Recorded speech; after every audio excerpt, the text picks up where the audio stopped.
দর্শক, পুড়ে যাচ্ছে দেশ, পুড়ে যাচ্ছে মানুষ, পুড়ে যাচ্ছে আমাদের মন মানসিকতা। প্রতিদিন আঘাতপ্রাপ্ত হচ্ছে অসংখ্য মানুষ সহিংসতায়। দর্শক, প্রতিদিন হাসপাতালগুলোতে বাড়ছে হাসপাতালের ক্যাজুয়ালিটি, সার্জারি কিংবা বার্ন ইউনিটে বাড়ছে ভর্তি রোগীর সংখ্যা, বাড়ছে চিকিৎসা নিতে আসা রোগীর সংখ্যা। এমন এক পরিস্থিতিতে আমাদের আজকের অনুষ্ঠানের বিষয়বস্তু হচ্ছে পুড়ে গেলে এবং শারীরিক আঘাত পেলে আমাদের করণীয়। এই সংক্রান্ত যে কোনো প্রশ্ন আজকে আপনারা আমাদেরকে করতে পারেন, অথবা আমাদের কথাগুলো শুনতে পারেন। দুজন বিশেষজ্ঞ রয়েছেন যারা আপনাদেরকে এই ধরনের দুঃসময়ে সাহস যোগাবে। আমাদের টেলিফোন নম্বরগুলো কিছুক্ষণ পর পর স্ক্রলে আপনারা দেখতে পাবেন। এবং এই আজকের যারা বিশেষ অতিথি রয়েছেন, চলুন এই ফাঁকে তাদের সাথে পরিচিত হই। শুরুতেই পরিচয় করিয়ে দিচ্ছি national institute of burn and plastic surgery, Dhaka medical college হাসপাতালের সাথে লাগোয়া বিখ্যাত বার্ন ইউনিটটি থেকে আসা অধ্যাপক, প্লাস্টিক সার্জারি বিভাগের ডাক্তার মোহাম্মদ সাজ্জাদ খন্দকারের সাথে। ধন্যবাদ। দর্শক, আমাদের সাথে আরো উপস্থিত রয়েছেন অর্থোপেডিক্স সার্জারি বিশেষজ্ঞ, যিনি অসংখ্য এই ধরনের যারা আঘাতপ্রাপ্ত হচ্ছেন, শারীরিক আঘাতপ্রাপ্ত হচ্ছেন, তাদের চিকিৎসা করছেন, কাছ থেকে দেখছেন তাদেরকে। বঙ্গবন্ধু শেখ মুজিব মেডিকেল বিশ্ববিদ্যালয়ের সহকারী অধ্যাপক ডাক্তার মোফাক্খারুল ইসলাম রানা। ধন্যবাদ দর্শক, ধন্যবাদ। দর্শক, যে কোনো প্রশ্ন করতে পারেন, দেখতে পারেন আমাদের অনুষ্ঠান। আমরা শুরু করছি আমাদের আলাপচারিতা। শুরুতেই আমি ডাক্তার সাজ্জাদ খন্দকার, আপনার কাছে জানতে চাচ্ছি যে আপনার অভিজ্ঞতা কি বলে। আমরা শুনছি প্রতিদিন বিভিন্নভাবে মানুষ পুড়ে যাচ্ছে, হাসপাতালে ভর্তি হচ্ছে, এবং আপনার সেন্টারটা হচ্ছে একটা প্রাইম সেন্টার বাংলাদেশের। আচ্ছা, আসলে আমাদের দেশে প্রথমে একটু বলতে গেলে বলতে হয় যে নিয়ত আমাদের দেশে এই বার্ন রোগীরা আসতে থাকে। প্রতি বছরে আমাদের দেশে 1% মানে লোক, যেমন ধরেন অ্যাবাউট 1.5 লাখ লোক প্রতি বছরে কোনো না কোনোভাবে ছোট বড় বার্নে সাফার করে। এবং এদের মধ্যে 1% অর্থাৎ প্রায় ধরা যায় যে 30,000 রোগীকে ভর্তি করে চিকিৎসা দিতে হয়। তো আমাদের দেশে যে বার্নের পেশেন্টগুলো আসে তার মধ্যে এগুলো হচ্ছে flame burn, electric burn. Flame burn বলতে বোঝাচ্ছে ফ্লেম বার্ন বলতে যেটা হচ্ছে আগুনের শিখায় যেটা পড়ে যায়। আর ইলেকট্রিক বার্ন মানে যেটা হচ্ছে আমাদের ডোমেস্টিক অথবা কমার্শিয়াল ইলেকট্রিক লাইনে, বিদ্যুৎ লাইনে যেটা পুড়ে যায়, হ্যাঁ, বিভিন্নভাবে। এটা বেশি মারাত্মক, এটা একটা আসে। আর কিছু স্ক্যাল বলি আমরা, গরম পানি, গরম ডাল, এগুলো পড়ে এই বার্ন, এই সংখ্যাগুলোই আমাদের দেশে বেশি। খুব অল্প আসে সেটা হচ্ছে করোসিভ বার্ন বা অ্যাসিড বার্ন, এগুলোর সংখ্যা কম আসে আর কি। তো এখন এই যে শীত চলে আসছে, এই শীতের মৌসুমে এই বার্ন রোগীদের সংখ্যা বেড়ে যায়, স্বাভাবিকভাবে একটু বেড়ে যায় বার্ন রোগীদের সংখ্যা আমাদের হাসপাতালে। এখন এই মুহূর্তে যদি আমরা দেখি, তাকিয়ে দেখি, প্রায় 300 থেকে 400 রুগী, এই বার্নের রুগী ভর্তি থাকে আমাদের এখানে, এই ঢাকা মেডিকেল কলেজের প্রিমিসে, যেটা বার্নার প্লাস্টিক সেখানে ভর্তি থাকে। তো আমরা এখানে একটা কথা বলে রাখা দরকার যে বার্ন, যত রুগীর যত ধরনের ট্রমার যে ব্যথা হয়, সবচেয়ে বেশি পেইনফুল ইনজুরি হচ্ছে বার্ন। এবং আমরা সবসময় আল্লাহর কাছে প্রার্থনা করি যেন বার্ন কারো না হয়, কারণ বার্নের মতন এত ব্যথা, তীব্র ব্যথা, যেটা আপনারা বুঝতে পারবেন। ছোট একটু আঙ্গুলের মাথায় যদি একটু কারো পুড়ে যায়, তার কত ব্যথা হয়, তার সমস্ত শরীর 30%, 40%, 50% পুড়ে গেলে কি ধরনের ব্যথা তারা অনুভব করে। এবং আরেকটা জিনিস হচ্ছে, বার্নের একটা সার্টেন লেভেলের পরে মর্টালিটি রেট অনেক বেশি, অর্থাৎ মৃত্যুর হার অনেক বেশি। আমরা শুনবো তার আগে এবারকার অভিজ্ঞতা, যে অসংখ্য মানুষ কিন্তু বিভিন্নভাবে যে রাজনৈতিক সহিংসতায় বার্ন পড়ে যাচ্ছে, এবং তারা কিন্তু আসছে আমাদের হাসপাতালগুলোতে, চিকিৎসকদের কাছে আসছে। ওই অভিজ্ঞতার কথা কিছু বলবেন? আচ্ছা, এইটা এখন যেটা চলমান ঘটনা প্রবাহে যে রোগীগুলো আসছে আমাদের এখানে, সেই রোগীগুলোর মধ্যে মানে ইউজুয়ালি দেখা যায় যে এরা ভিকটিমরা 3 ভাবে ইনজুরি হয়। একটা বার্ন ইনজুরি হয়ে যায়, তাদের ইমিডিয়েট বার্ন ইনজুরি হয়। আর কিছু কিছু ইনজুরি হয় স্প্লিন্টার দিয়ে, ওই একের সঙ্গে বার্নের সঙ্গে স্প্লিন্টার ইনজুরি হয়, সেটা মাংসের বিভিন্ন জায়গায় আঘাতপ্রাপ্ত হয়। আর কিছুটা এগুলো রোগী কম বেশি সকলের শ্বাসনালী প্রদাহ থাকে, অথবা শ্বাসনালীটা পুড়ে যায়। তো এখন বার্নের সঙ্গে যদি শ্বাসনালী পুড়ে যাওয়া থাকে, তাহলে সেই রোগীদের অবস্থা শোচনীয়, এবং তাদেরকে ম্যানেজ করা খুব কঠিন, এবং এখানে মৃত্যুর হার অনেক বেশি। তো এখন আমাদের এই মুহূর্তে আমরা যে বার্ন রোগীগুলো আসছে, সেই রোগীগুলো বিভিন্নভাবে, বিভিন্ন পার্সেন্টেজে এর কিছু না কিছু শ্বাসনালী পড়ে যাওয়া থাকে, এবং এই শ্বাসনালী পড়ে যাওয়া থাকার জন্য তাদের সবচেয়ে বড় জিনিস যেটা হচ্ছে যে কোনো মুহূর্তে একটা ইন্টেনসিভ কেয়ার ইউনিটের একটা সাপোর্ট লাগে আচ্ছা, তাদের। আমরা শুনবো আপনার কাছ থেকে। এবং এটাই দুঃখজনক যে একটা পুড়ে যাওয়া রোগীর চামড়ায় মলম লাগাতে পারি আমরা, কিন্তু যার শ্বাসনালী পুড়ে যাচ্ছে তাকে আমরা কিভাবে চিকিৎসা করব, সেখানে চিকিৎসা অনেক জটিল হয়ে যায়। দর্শক, একটা কথা বলছিলেন ডাক্তার সাজ্জাদ খন্দকার যে বার্নের সাথে স্প্লিন্টার ইনজুরিও হচ্ছে। স্প্লিন্টার ইনজুরি প্রসঙ্গে এবং প্রতিদিন অসংখ্য মানুষ নানানভাবে আঘাতপ্রাপ্ত হচ্ছে, আপনাদের অভিজ্ঞতা কি বলে? ধন্যবাদ ডক্টর ভারাদ। তো একজন অর্থোপেডিক সার্জন হিসাবে সারা বছরই আমাকে আঘাতজনিত রুগী এবং এদেরকে ম্যাক্সিমাম সময় আমাকে ডিল করতে হয়। তো সারা বছর বা একটা টোটাল একটা ইয়ারের মধ্যে যে আঘাতপ্রাপ্ত যে রুগী যারা আছে, এর সাথে বর্তমান দেশের প্রেক্ষাপটে যে আঘাতপ্রাপ্ত রুগীদের একটু প্যাটার্নটা একটু ভিন্ন। তা আগে যে সমস্ত আমরা রুগী পেতাম সেগুলো হলো রোড ট্রাফিক ইনজুরি রুগী, হয়তো একটা ফিমার বোন ফ্র্যাকচার হয়ে আসছে, একটা হিউমেরাস বা রেডিয়াসনাল ফ্র্যাকচার হয়ে আসছে, সেগুলো আমাদের হাসপাতালে ইমার্জেন্সিতে আসার সাথে সাথে আমরা এগুলো ম্যানেজ করতাম।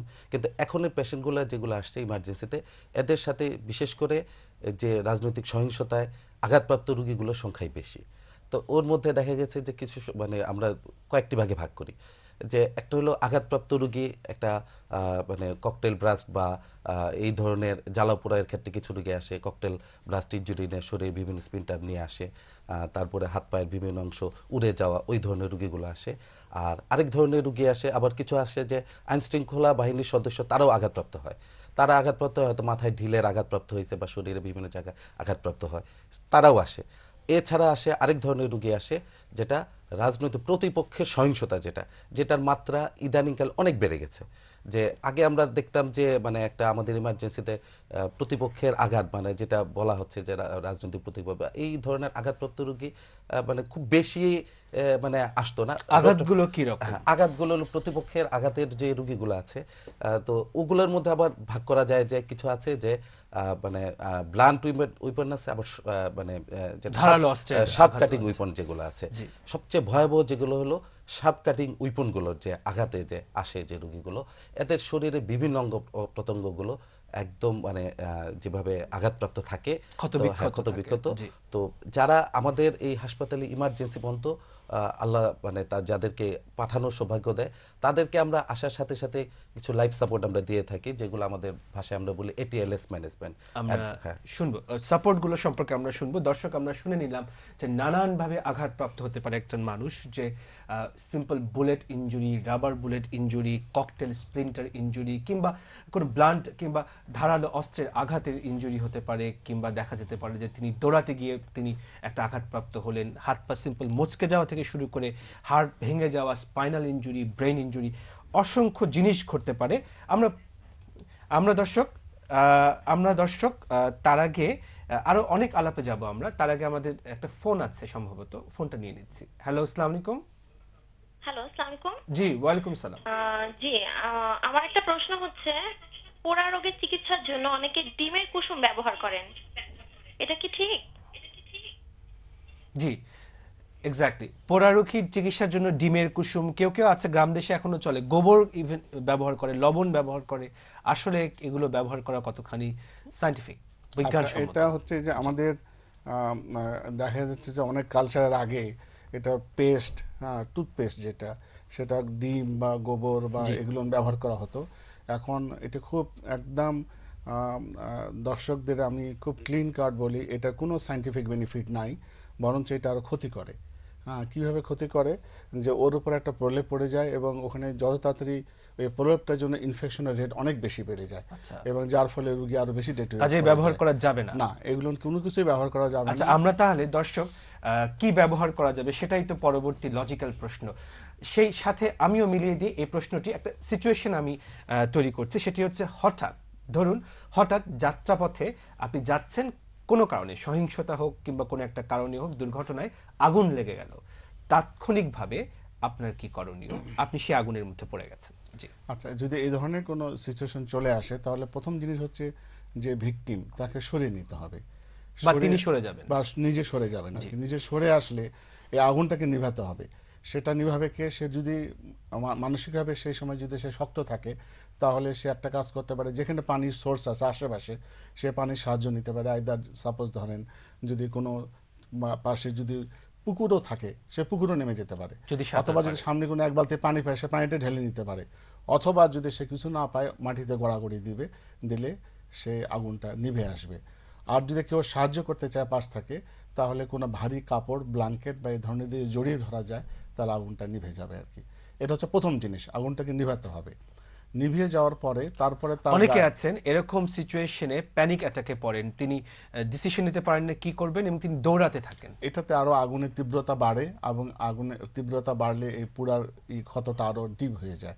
সুতরাং এটা দৌড়ানো যাবে যাবে না। যাবে আচ্ছা, না। কিন্তু সেই সময় মানসিক অবস্থা এমন থাকে যে দৌড়তেই পারে আর কি। সুতরাং আর পরের যে স্টেপটা থাকবে সেটা হচ্ছে সঙ্গে সঙ্গে তার যে সমস্ত কাপড় পরে গেছে যতটুকু সম্ভব এটা সরিয়ে দিতে হবে। আর থার্ড স্টেজ হচ্ছে তাকে যতক্ষণ পর্যন্ত হাসপাতালে শিফট না করা হবে, পানি ঢালার জন্য অ্যাটলিস্ট আধা ঘন্টা, half an hour continuous water dousing বা পানি ঢালতে হবে। ছোট হোক পোড়া কিংবা বড় হোক পোড়া, পানি ঢালতে হবে। রাইট। যদি পানি ঢেলে দেওয়া যায় তাহলে পরবর্তী পর্যায়ে এই বার্নের ইফেক্টটা কম আসে, নকশিয়া গুলো ধুয়ে চলে যায় এবং রোগী ম্যানেজমেন্ট করতে পারে, সুবিধা আচ্ছা, হয়। এই প্রসঙ্গে একটু জিজ্ঞেস করে রাখি, যাদের বিদ্যুৎ তাড়িত হয়ে গেছেন তাদের কি সাথে সাথে পানি ঢাললে আবার আরেক দিক দিয়ে বিপদ হতে পারে না? না, সেটা হচ্ছে যে বিদ্যুৎ তাড়িত প্রথম প্রিকন্ডিশন হচ্ছে যে এই ইলেকট্রিসিটি কারেন্টকে অফ করে দিতে হবে। এটা অফ করে দিয়ে পেশেন্টকে ওখান থেকে সরিয়ে নিতে হবে। সরিয়ে নিয়ে তারপরে ওই অ্যাকচুয়ালি বিদ্যুতে যারা পুড়ে যায় জি জি। তাদের যে জিনিসটা হয় সেটা হচ্ছে তাদের ক্ষতস্থানটা কম থাকে, কিন্তু ভিতরের ইনজুরিটা বেশি থাকে। তারপরেও কিন্তু ওই যে ক্ষতস্থান যতটুকু থাকে ওর মতো পানি ঢাললে সে উপকার পাবে আর কি। আচ্ছা আচ্ছা, দর্শক খুব ইম্পর্টেন্ট কথা শুনেছি, তার মধ্যে যেটি সবচাইতে বেশি ইম্পর্টেন্ট সেটি হচ্ছে যে বাঁচার আশায় একজন আগুনে পোড়া রোগী দৌড়াচ্ছেন, কিন্তু সেদিক থেকে আবার তিনি তার মরণ ডেকে নিয়ে আসছেন, কারণ দৌড়ানোর ফলে আগুন আরও শরীরে ছড়িয়ে পড়ছে, কাজেই দৌড়ানো যাবে না। দর্শক আবার একটা সিচুয়েশন ক্রিয়েট করছি যে হঠাৎ দুর্ঘটনা, রাস্তায় সহিংসতায় আঘাত পেলেন, কোনো কারণে কারো হাত কিংবা পায়ের একটা হাড় ভেঙে গেল বলে তিনি সন্দেহ করছেন, কি করবেন? তাৎক্ষণিক প্রাথমিক চিকিৎসা কি হবে? এই ক্ষেত্রে হলো যে যে লিম্ব বা যে অঙ্গটা আঘাতপ্রাপ্ত হবে, হাত বা পায়ের, তো আমরা যেটা তাৎক্ষণিকভাবে মানে পাশে যে লোকজন যারা থাকে বা যেটা দেখা যায় যে সেগুলো একটু টানা হেঁচড়া করে বা একটু মেসেজ বা ওই ধরনের ওগুলো কোনো কিছু করার দরকার নেই।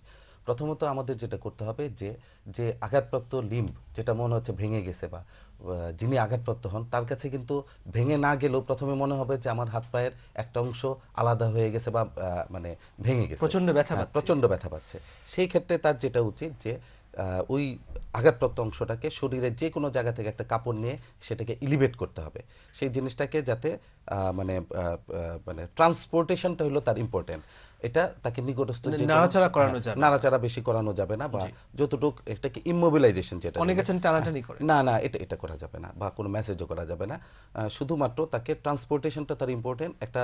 একটা গামছা বা একটা শার্ট যে কোনোভাবে তার এই জিনিসগুলোকে মানে লিম্বটাকে ইমোবিলাইজেশন করে নিকটস্থ যে কোনো স্বাস্থ্য কেন্দ্রে নিয়ে আসতে হবে, স্থির রাখতে হবে, যে কোনো স্থির একটা রাখতে হবে। জায়গায়। জি।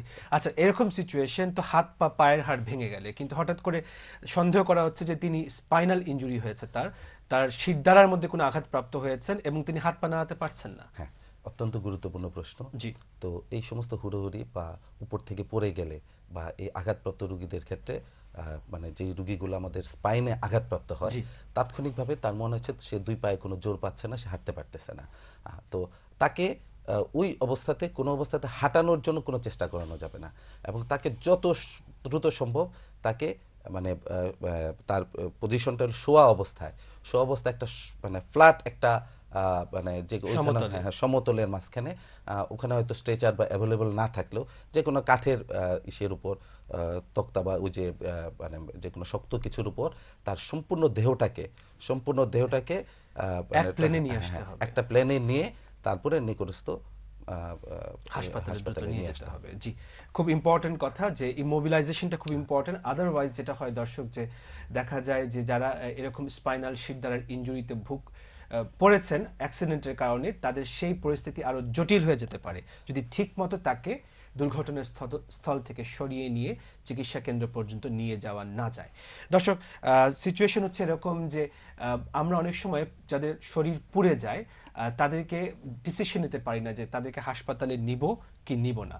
তো কখন কতটুকু পুড়ে গেলে সেটাকে মারাত্মক ধরা হয় এবং হাসপাতালে নিতে হয়, আপনি কি বলবেন? আচ্ছা, এটা হচ্ছে যে আসলে পার্সেন্টেজ অফ বার্ন, যেটা কতটুকু শরীরে পুড়ে গেছে, এটার সঙ্গে অনেকগুলো ফ্যাক্টর কিন্তু জড়িত আছে। যেমন ধরেন, একটা বাচ্চা যদি পুড়ে যায়, সেটা যতই ছোট হোক না কেন তাকে একবার হাসপাতালে নেওয়া উচিত। একজন যদি খুব বয়স্ক লোক পুড়ে যায় তাকে হাসপাতালে নেওয়া উচিত, অথবা যদি তার শ্বাসকষ্ট থাকে, সেটা যদি 5% বার্ন হয় তাকে নেওয়া উচিত। ইলেকট্রিক বার্ন, অর্থাৎ বার্ন পেশেন্টের প্রথম জিনিস হচ্ছে হাসপাতালে নেওয়াটা হচ্ছে সেফ।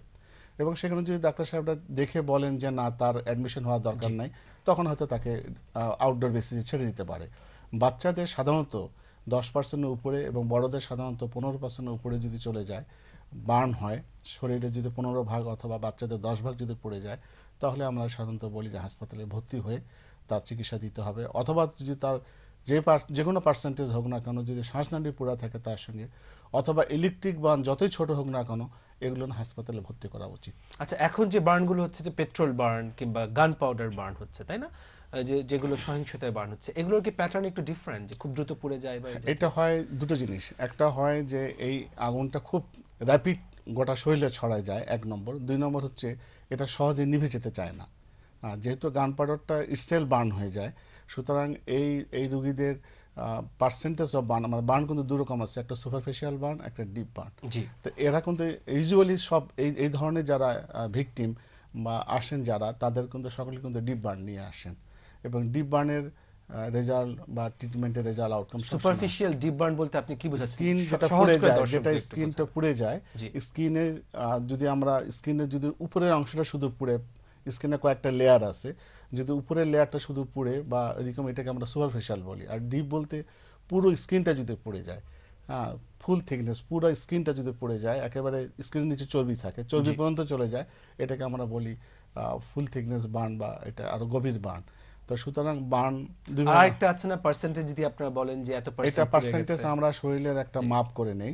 প্রতিটা শরীরে যেরকম ধরেন মাথাটাকে 9%, 2 হাতকে 9%, পা যদি আমরা সামনে 9 পিছনে 9, বুকের সামনে 9 বুকের পিছনে 9, পেটের সামনে 9 পেটের পিছনে 9, এরকম করে 11টা 9 থাকে। 9, 11, 99। আর পেরিনিয়াল রিজন বলতে যে মূত্রনালী বা এই যে রিজনটা থাকে, এইটাকে 1% ধরা হয়। সব মিলে এটাকে 100%। পুড়ে যাওয়ার পরে আমরা এটাকে দেখি যে আসলে কত পার্সেন্ট বার্ন হয়েছে, এবং সেই অনুসারে কত পার্সেন্ট বার্ন হলে সেটাতে বাঁচার আশঙ্কা, মানে বাঁচার সম্ভাবনা কম থাকে। জীবনের ঝুঁকি চলে আসে যখন 30% উপরে বার্ন চলে যায়, তখনই এটা লাইফ এন্ড ডেথের প্রশ্ন চলে আসে। 50%-এর উপরে যদি বার্ন চলে যায়, তাহলে মর্টালিটি রেট অ্যাবাউট, মানে মৃত্যুর হার চলে আসে অ্যাবাউট 70 to 80%। এবার 70%-এর উপরে যেটা চলে যায়, সেটা মৃত্যুর হার মোটামুটি ধরে নেওয়া যায় যে মোর দেন 95%। আচ্ছা, দুঃখজনক। দর্শক, একটা ফোন নিচ্ছি আমরা। হ্যালো, আসসালামু আলাইকুম। আসসালামু আলাইকুম। জি, আমার একটা প্রশ্ন ছিল। প্লিজ। প্রশ্নটা হচ্ছে, পেট্রোল বা গান পাউডারে হঠাৎ আগুন লাগলে সাথে সাথে কি করতে হবে? আচ্ছা, পেট্রোল বা গান পাউডারে যদি হঠাৎ আগুন লেগে যায়, এই সময়কার বাস্তব পরিস্থিতি থেকে বোধহয় উনি প্রশ্নটা করেছেন। আমরা আপনার প্রশ্নের উত্তর দিব। দর্শক, আমাদের সাথে থাকুন, আমরা নিচ্ছি ছোট্ট একটা বিরতি, এরপরই আপনার প্রশ্নের উত্তর দিব আমরা।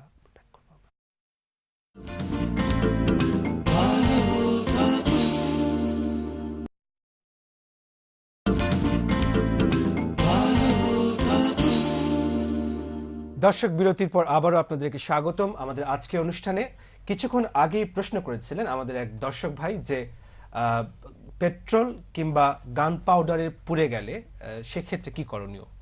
আচ্ছা, আমরা কিন্তু এই প্রশ্নের উত্তরে কিছুক্ষণ আগে আলাপ করেছি যে পেট্রোল বা গান পাউডারে পুড়ে গেলে চিকিৎসার মুড কিন্তু একই ধরনের হবে। প্রথম হচ্ছে ভিকটিমকে আইসোলেশন, আইদার ভিকটিম নিজে হোক বা কেউ তাকে হেল্প করে আলাদা করে ফেলে, এইটা। তারপর হচ্ছে আগুন যেটা লাগবে সেটাকে নিভিয়ে দেওয়া।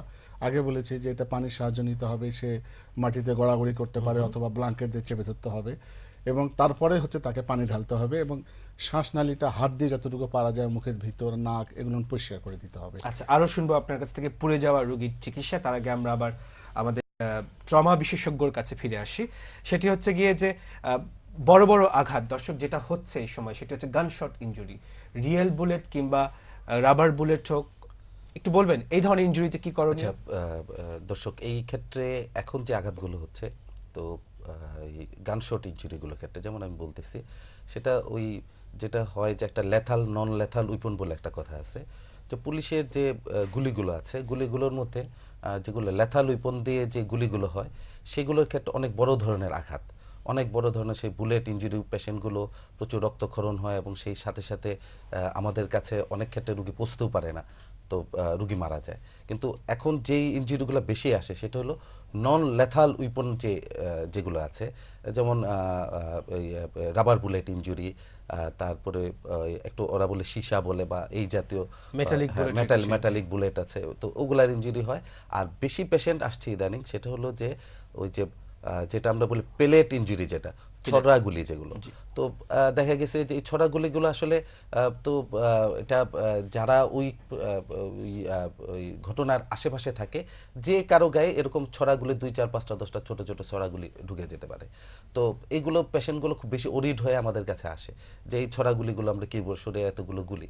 তো এই ছড়াগুলিগুলোর ক্ষেত্রে এগুলো আসলে অনেকটা স্টেরাইল থাকে, তো এগুলা বের করাটা খুব বেশি ইম্পর্টেন্ট না, বরঞ্চ বের করতে গেলে আমাদের যে টিস্যুগুলো আছে, যে শরীরের বিভিন্ন স্কিন বা টিস্যুগুলোতে ইনজুরি বেশি মাত্রায় হয়ে থাকে। আর যেগুলো হয় যে ককটেল ব্লাস্ট ইনজুরিগুলোর মধ্যে, ওগুলোর মধ্যে আসলে কিছু উপাদান থাকে, সেগুলো হলো যে জালের কাঠি থাকে, তারপরে তার কাটা থাকে। এগুলো আসলে তাৎক্ষণিকভাবে মানে অপসারণ করে ফেলাটাই ভালো, না হলে সেগুলো আমাদের গায়ে। আচ্ছা, আরেক ধরনের ইনজুরি, যদিও আমাদের ব্রাঞ্চ আপনাদের ডিপার্টমেন্টগুলোতে পড়ে না, তারপরে বলছি যে এখন খুব সাউন্ড ব্লাস্টিং হচ্ছে, মানে প্রচুর শব্দ তৈরি করে এমন সব বিস্ফোরণ হচ্ছে, তাতে কি কানের ইনজুরি হতে পারে না? আমি এরকম পেশেন্ট পেয়েছি। তো দেখা গেছে যে পুলিশের যে একটা আছে সাউন্ড গ্রেনেড, হ্যাঁ, এটার বিকট আওয়াজ। তো এটার ওই যে আশেপাশে বা উইদিন 5 to 10 ফিটের মধ্যে যারা থাকে, প্রথমত তার মাঝখানে এক ধরনের বধিরতার মতো একটা জন্ম নেয়। তারপরে অনেক ক্ষেত্রে টিম্পেনিং মেমব্রেন খুব বেশি কাছাকাছি থাকলে কানের পর্দা ফেটে যায় বা এরকম হতে পারে। আর যে মানে অন্যান্য যে বোমা যে আওয়াজগুলো, সেগুলোও আমাদের শ্রুতির ক্ষেত্রে অনেক বেশি প্রবলেম করে। তবে সেগুলো সাময়িক, তো এগুলো আস্তে একটু সময়ের সাথে সাথে এগুলো ক্লিয়ার হয়ে যায়। আচ্ছা, দর্শক, আমাদের একটা ফোন আছে, ফোনটা আবার নিয়ে নিচ্ছি। হ্যালো, আসসালামু আলাইকুম। হ্যাঁ, হ্যালো স্যার। G, please. আমার একটা বাচ্চা আছে 2 বছর বয়স। ও 1.5 বছর বয়সের সময় একটা অ্যাক্সিডেন্ট হয় আর কি, মানে হুচট খেয়ে তরকারি বাসের উপরে পড়ে যায়। হোঁচট খেয়ে হাতটা পড়ে, বাম হাতটা পড়ে যায় আর কি, কোন থেকে একেবারে আঙ্গুল পর্যন্ত। পুড়ে যায়। আমরা জি, চিটাগাং মেডিকেলে নিয়ে যাই। জি, জি, ওনারা 1 মাস পরে এই প্লাস্টিক সার্জারি করে দেন আর কি। জি। কিন্তু প্লাস্টিক সার্জারি করার পরে এখন হাতটা যে কবজির গুড়াতে তো আমরা টান টান হয়ে গেছে আর কি। আচ্ছা, জি। তো ওনারা একটা এই মেডারমা ক্রিম দিছিল ইউজ করার জন্য, ওইটা আমরা ইউজ করতেছি প্রায় 6 মাস হয়ে গেছে, কিন্তু ত্বকটা এখনো কোনো উন্নতি হচ্ছে না। কোনো উন্নতি হচ্ছে না। জি, শুনুন কি এটার পরামর্শ জন্য হচ্ছে কি করতে পারি? আপনার। জি, আর খাবার মানে ওকে কি খাবার খাওয়ালে একটু বেশি ভালো হবে? তখন আচ্ছা। ওনারা বলছিল ডেইলি 4টা ডিম খাওয়াইতে, আধা কেজি দুধ। আচ্ছা, শুনেছি কিন্তু ভাই আমরা আপনার কিছুদিন কথা, খাওয়াইছি, শুনুন তারপরে পরামর্শ।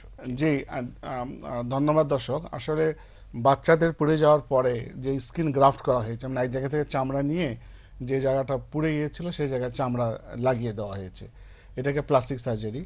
তো এখানে চামড়া লাগিয়ে দেওয়ার পর হয় কি, ওই যদি পজিশনটা মেনটেন না করা যায়, একটা স্প্লিন্টের পজিশনটা মেনটেন, বাচ্চাদের ক্ষেত্রে এই জিনিসটা খুবই হয়, যেটা হচ্ছে যে আবার কন্ট্রাকচার ডেভেলপ করে, অর্থাৎ আবার বাঁকা হয়ে যায়, টান ধরে বাঁকা হয়ে যায়। এরা যেন বাঁকা না হয় সেজন্য হাতটাকে বা পায়ের যে জায়গায় পুড়ে যায় সেটাকে একটু সোজা বা একটা পজিশন মেনটেন করতে হয়। সেটা যদি মেনটেন না করা যায় তাহলে দেখা যায় অথবা ব্যায়াম করতে হয়, ব্যায়ামটা না করলে আবার টান ধরে, এটা টান ধরতেই পারে। এবং এটার নিয়ম হচ্ছে যে এই ধরনের টান ধরলে এটা আবার সার্জারি করতে হয়। তো এর মাঝখানে এই জয়েন্টগুলোকে সচল রেখে পরবর্তী একটা সার্জারির জন্য আবার একটা চিন্তা ভাবনা মাথায় রাখতে হবে, কারণ এটা সোজা করতে গেলে সার্জারি, ফিজিওথেরাপিতে যদি এটা না আসে তাহলে এটা আরেকটা সার্জারি লাগতে পারে। আর যেটা উনি বলেছেন যে ডিম দুধ বেশি করে খেতে বলেছে, এটা কখন, যে মুহূর্তে বার্ন হবে এবং বার্ন হওয়ার পরে যে জায়গায় ঘা থাকবে, বার্নের ঘাটা থাকে, ওই ঘাটা না শুকিয়ে যাওয়া পর্যন্ত এখানে খুব বেশি ধরনের প্রোটিনের প্রয়োজন হয়, এই জন্য ডিম দুধ বেশি করে খেতে বলা আচ্ছা, হয়। সেই ক্ষেত্রে আবার জিজ্ঞেস করছি আপনাকে যে বার্নের রোগী চিকিৎসারত অবস্থায় তার পরিচর্যাটা কেমন করে হওয়া উচিত? আপনারা তো ওষুধ দিচ্ছেন, বিভিন্ন রকম ড্রেসিং করছেন, কিন্তু পাশাপাশি আর কি পরিচর্যার এর প্রয়োজন হয়? পরিচর্যার বার্নের একটা খুব ইম্পর্টেন্ট পরিচর্যা হচ্ছে যে বার্ন রোগীদের নিউট্রিশনটা মেনটেন করা, অর্থাৎ তার শরীরে খাওয়া দাওয়াটা মেনটেন করা। এখন এই খাওয়া দাওয়াটা যদি মেনটেন না করা যায়, আপনার এই রোগীর কিন্তু ঘাও শুকাবে না বা পেশেন্ট তাড়াতাড়ি সুস্থ হয়ে উঠবে না। তো এই এই এই খাওয়া দাওয়াটা মেনটেন করতে গেলে অনেক সময় দেখা যায় যে রোগী মুখে খেতে পারে না, তখন নাকে একটা নল দিয়ে আমরা ওই একটা রেজিম করে দেওয়া হয় লিকুইডটা প্রতি 2 ঘন্টা পর পর। তার মানে একটা- পুষ্টি মেনটেন করা খুব পুষ্টি জরুরি। জরুরি। আর আর এইটা হচ্ছে পরিষ্কার খুব- পরিচ্ছন্ন রাখাটা এটা কতটা হচ্ছে জরুরি? এটা তো অবশ্যই জরুরি। তার সঙ্গে যদি বার্ন রোগী থাকে তাকে পস্টার চেঞ্জ করে দেওয়া, তাকে রেসপিরেটরি ফিজিওথেরাপি যেটা বলে, শ্বাস জোরে জোরে নেওয়া, হাত পাগুলো নাড়ানো, সবসময় নাক মুখ চোখ এগুলো গরম পানিতে কাপড় ভিজিয়ে এগুলো পরিষ্কার করে দেওয়া, চোখে একটা ড্রপ দেওয়া, এই জিনিসগুলোকে মানে শরীরের অন্যান্য পরিচর্যাগুলোকে খুব নিবিড়ভাবে নিতে হয়। এই বার্ন যদি একটা হয়, বার্নের চিকিৎসা ছাড়া বার্নের চিকিৎসার বাইরে এগুলো করতে হয় আর কি। পরিষ্কার পরিচ্ছন্ন না থাকলে আবার ইনফেকশন হয়ে যেতে পারে না? খুবই সম্ভাবনা ইনফেকশন। বার্নের রোগীর শেষ দিকে যে রোগীগুলো মারা যায় তারা কিন্তু সেপ্টিসিমিয়া, অর্থাৎ ইনফেকশনটা যখন শরীরে ছড়ায় যায় তখন কিন্তু রোগীদের বাঁচানো খুব কঠিন হয়ে যায়। এই জন্য আমরা সবসময় বলি রোগীকে যদি যতই আমরা ড্রেসিং করি, ড্রেসিংয়ের জায়গা তো শুধু বার্নের জায়গাটা ড্রেসিং করি, যদি অন্য জায়গায় ময়লা থাকে, কাপড় চোপড় ময়লা থাকে, বেড নোংরা থাকে, তাহলে গোসলও সেখানে করতে পারছে না। গোসল করতে পারছে না, সুতরাং সেই ক্ষেত্রে ইনফেকশন হওয়ার সম্ভাবনা আরেকটা বেশি। হচ্ছে গিয়ে যে বার্নের রোগীর সে একটা হাত পুড়ে গেল এবং তার যদি ঠিকমতো ফিজিওথেরাপি না হয় তাহলে সেখানে সে আস্তে আস্তে কন্ট্রাকচার মানে যে হাতটা বাঁকা হয়ে যাবে, বাঁকা হয়ে যাবে, তাই টান না? ধরে হাতটা বাঁকা কাজে হয়ে ফিজিওথেরাপি খুব ইম্পর্টেন্ট, ইম্পর্টেন্ট এবং পরবর্তীতে প্রয়োজন হলে প্লাস্টিক সার্জারি, প্লাস্টিক সার্জারি যেটা আপনি একটু আগে বললেন।